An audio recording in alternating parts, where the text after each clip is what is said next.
Mitali bug উপস্থিত হয়েছেন আপনাদের সকলের এখানকার বিধায়ক ডক্টর কৌরবী মান্না, আপনাদের ঘরের মেয়ে, আপনাদের প্রাণের মেয়ে আছেন, এতো থাকেন, যাদের ওপর দায়িত্ব আমাদের নিরাপত্তা দেওয়া।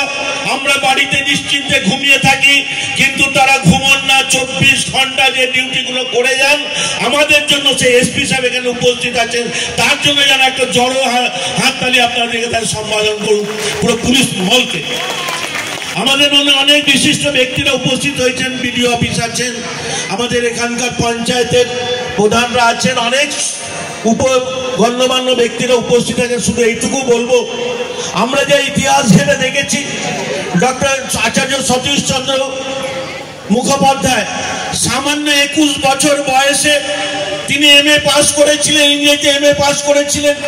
তার সঙ্গে নরেন্দ্রনাথ তার সহপাঠী ছিলেন।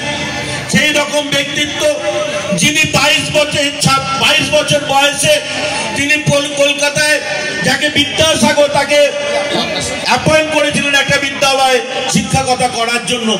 সেই মহাপুরুষকে আপনারা পেয়েছেন, আপনাদের জন্মভূমি, আপনাদের সার্থক জীবন, আপনাদের এখানকার জন্ম সার্থক। আমি একটাই কথা বলবো, যারা অভিভাবক অভিভাবিকা আছেন, যারা নতুন প্রজন্ম ছাত্র ছাত্রীরা আছে, তারা সতীশ চন্দ্রকে দেখে উদ্বুদ্ধ হোক।